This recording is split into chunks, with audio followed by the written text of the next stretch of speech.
बिस्मिल्लाहिर्रहमानिर्रहीम। आज parliament house में पाकिस्तान तहरीक इंसाफ के पार्लियामेंटेरियन, जिसमें मनेज और सेनेटर शामिल थे, जिसमें हमारे अलायंस इत्तेहादी भी शामिल थे। हमने आज भी अपना भूख हड़ताली केम लगाया था।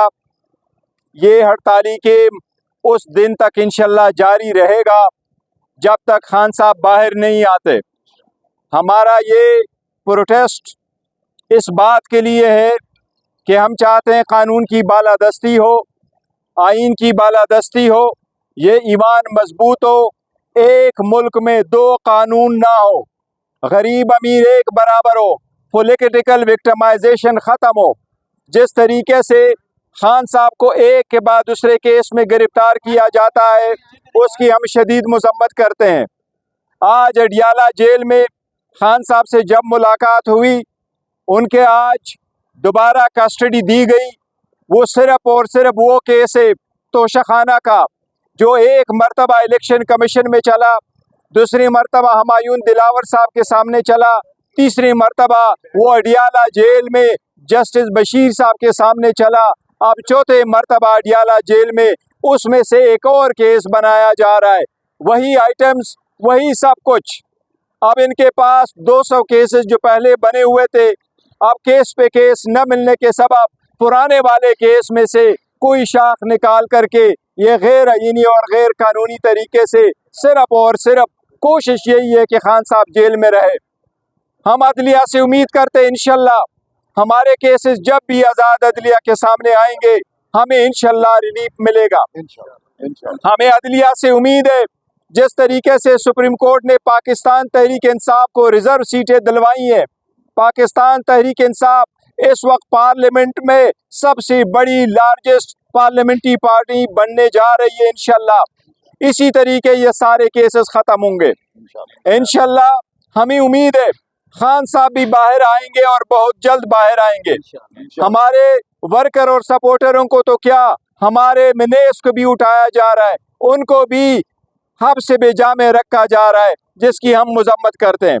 हमने कहा है, खान साहब ने ऐलान किया है, इंशाअल्लाह ताला 5 तारीख को सवाबी में पाकिस्तान की तारीख का सबसे बड़ा जलसा होगा इंशाअल्लाह। ये खान साहब का 1 साल जेल में पूरा हो जाएगा। सुप्रीम कोर्ट की जजमेंट से कानून यही है कि जिसके इतना अरसा हो जाए उसका राइट है कि वो जेल से बाहर हो। खान साहब का 1 साल के बाद जेल में रखना गैर आईनी गैर कानूनी इटसेल्फ होगा। हम मुतालबा करते हैं कि खान साहब जल्द से जल्द बाहर हो। हम इस बात की भी मजम्मत करते हैं, जिस तरीके से सुनने में आया है कि कौमी असम्बली का इजलास कल बुलाया जा रहा है और उस इजलास में एजेंडे के तौर पे हुकूमत की कोशिश है कि जजेस को निशाना बनाए। पाकिस्तान मुस्लिम लीग हमेशा से जजेस पे हमलावर होती है, चाहे वो सुप्रीम कोर्ट पे हमला था उन्होंने किया, चाहे जजेस को हद में तनकीद बनाना था जो उन्होंने किया, चाहे यहाँ इस पार्लियामान को इस्तेमाल करना था जजेस के खिलाफ। अगर कोई भी रिजोल्यूशन इस पार्लियामान में जजेस और जजेस के कंडक्ट के मुताबिक आएगी, पाकिस्तान तहरीक इंसाफ उसकी मजम्मत करती है, उसको रिजेक्ट करती है और इंशाल्लाह उसको सख्ती से अपोज करेंगे इस पार्लियामान में। ये एक नया तर्ज अमल लाया जा रहा है पार्लियामान में कि जजेस पे आप तनकीद करो। पाकिस्तान मुस्लिम लीग कहा करती थी बेंच होने चाहिए, फिर साथ ही ये कहते थे कि बेंच ऐसा ना हो, फलां जजेस इसमें ना हो। इसकी हम मजम्मत करते इंशाअल्लाह ताला पार्लियामान को अगर इस पर्पस के लिए इस्तेमाल किया जाएगा तो पाकिस्तान तहरीक इंसाफ इसकी इंशाअल्लाह ताला मुखालिफत करेगी। इमरान खान हालात में कंफ्यूजन सामने आ रही है। मुज़ाकरात की तो आपने आर्मी चीफ को कहा कि थोड़ा सा न्यूट्रल हो जाए, लेकिन एक कंफ्यूजन है आपकी जमात की जानिब से इंतहाई सख्त, यानी यजीद तक के अल्फाज अदा हुए, जंगल का बादशाह करार दिया गया। ये है कौन जंगल का बादशाह? ये किस देखिए, मैं आपको बता रहा हूँ, आज भी खान साहब ने इस बात का तज़किरा किया है, थोड़े से टून डाउन होना चाहिए, लेकिन एक चीज़ पे ज़रूर यकीन करो, खान साहब ने वो वर्डिंग का आज उसमें अडियाला जेल में कहा है कि हमारा मुतालिबा यही है, न्यूट्रल का मुतालिबा यही, गैर सियासी हो जाओ, गैर सियासी हो जाओ। हम यही चाहते हैं कि हर इदारा अपने हदूद में रहते हुए अपने फ़राइज़ अंजाम दे। अगर कोई इदारा पॉलिटिक्स में इंटरफेयर करते हैं तो हम उसकी मजम्मत करते हैं और हम कहते हैं आप गैर सियासी हो जाएं, आप पॉलिटिक्स में इंटरफेयर ना करें। अच्छा सर, कुछ पार्टी पे पाबंदियों के हवाले से भी बात हुई है, जैसे टीएलपी, तो इस पे आप क्या करेंगे? आप देखो, किसी भी पार्टी पे पाबंदी नहीं होनी चाहिए। और जहाँ तक इन्होंने ये अर्ज किया था देखो, FIR किसी सूरत नहीं होना है कि पॉलिटिकल पार्टी पब्लिक की एसोसिएशन होती है और इन अकॉर्डेंस विद लॉ चलती है। अकॉर्डेंस विद लॉ जो पार्टी चलती है, कोई पाबंदी नहीं लग सकती है, ना होनी चाहिए। साहब एक बात कहिएगा, ये भी सुनने में आ रहा है कि पीटीआई के ऊपर पाबंदी के हवाले से भी कल करारदाद आ सकती है, निजी करारदाद के तौर पर, तो आप इसका कैसे मुकाबला करेंगे? देखो, ये हुकूमत जो भी कर रही है, फॉर्म 47 के इनका हर काम अनप्रेसिडेंटेड है। कभी किसी पार्लियामान में किसी पॉलिटिकल पार्टी पे कोई कतगन लगाने की कभी कोई करारदाद नहीं आई है। तो ये अगर करारदाद लेके आ रही है, हम उसको अपोज करेंगे। और अभी तक इन्होंने जितना भी करना था गैर आईनी गैर कानूनी तरीके से चलते रहे। लेकिन हम उनको एक बात बता रहे, पाकिस्तान तहरीक इंसाफ इस वक्त पार्लियामेंट में लार्जेस्ट पॉलिटिकल पार्लियामेंट्री पार्टी बन रही है।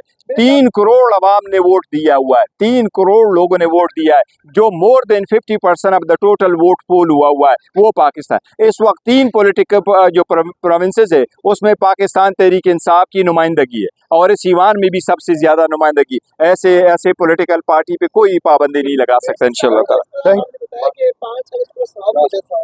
सवाल खुलासा करने का मकसद क्या है? अवामत अली जब की हुकूमत है, क्या इस्लामाबाद में परमिशन न मिलने की वजह से? नहीं, देखो, पाकिस्तान तहरीक इंसाफ ने ये एक बाज़ाबत ऐलान किया था कि हम अगर यहाँ जलसा करेंगे तो परमिशन के साथ करेंगे और हमारे वो एप्लीकेशन है अभी भी हाई कोर्ट में पेंडिंग है, वो हमने कैंसिल कर रहे हैं, न पोस्टपोन कर रहे हैं। हमने जो सवाबी का ऐलान किया है, ये आप बिल्कुल इंडिपेंडेंट है। वो हमारी एप्लीकेशन इस्लामाबाद वाली ऑलरेडी है, वो इस्लामाबाद में अदालत से जब हमें परमिशन मिलेगा, इवन 24 घंटे से भी नोटिस होगा, तो हम वो जलसा करेंगे अपने वक्त पे और अपने टाइम के मुताबिक बताएंगे।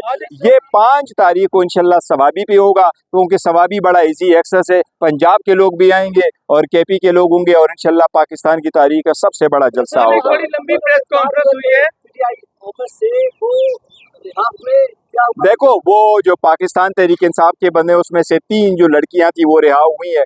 बाकी कल दोबारा प्रेजेंट करेंगे कोर्ट के सामने। हमें उम्मीद है इंशाल्लाह ताला अदलिया इस मरतबा उनको जुडिशल करेगी और उम्मीद है इंशाल्लाह ताला कि वो नहीं होगा। ये बताइएगा, नशिस्तों के हवाले से तहरीर जारी हो गई है, कुछ खातीन को भी तहफ़्फ़ुज़ात है, कुछ माइनॉरिटी। देखिए, हमने पाकिस्तान तहरीक इंसाफ ने वोमेन जो रिजर्व सीट है और माइनॉरिटी की रिजर्व सीट है उसको अनाउंस किया और हमने जो लिस्टें हैं वो पब्लिश की हैं और पब्लिक के साथ शेयर की हैं।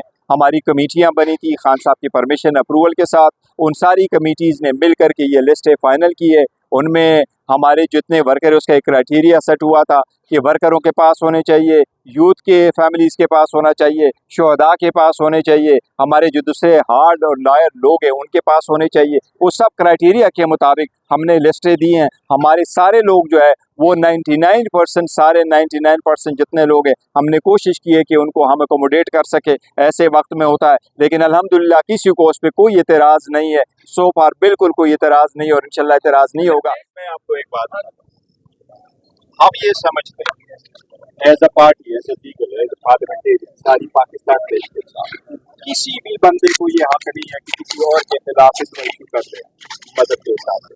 खान साहब तो बोल इन लोगों के इस तरह हमने सब इसकी हमेशा से मजम्मत की है। किसी भी बंदे के खिलाफ नहीं होना चाहिए, मार्च जुडिशल पर्सन के खिलाफ। और हम समझते हैं कि यह तो सिविल चीफ जस्टिस तो दूर की बात है, सिविल जज के खिलाफ एक मुकदम के हमें वो नहीं आने चाहिए। लेकिन अगर हुकूमत अपने वादों में सीरियस है और हुकूमत करना चाहती है सारों की दिफा, तो जजेस के कंडक्ट को किसी भी सूरत में वो जेर बहस न लाए। लेकिन अगर कासिम फाइज सर को कोई उनके सर की कीमत लगाए और कहे कि अगर देखो, जितनी मजम्मत इस बात की जाए वो मजम्मत कम है। किसी भी इंसान की सर की कीमत नहीं होनी चाहिए। काजी फैसल साहब तो दूर की बात है, वो तो हमारे सुप्रीम कोर्ट के चीफ जस्टिस है, पाकिस्तान के चीफ जस्टिस, ना सिर्फ जस्टिस।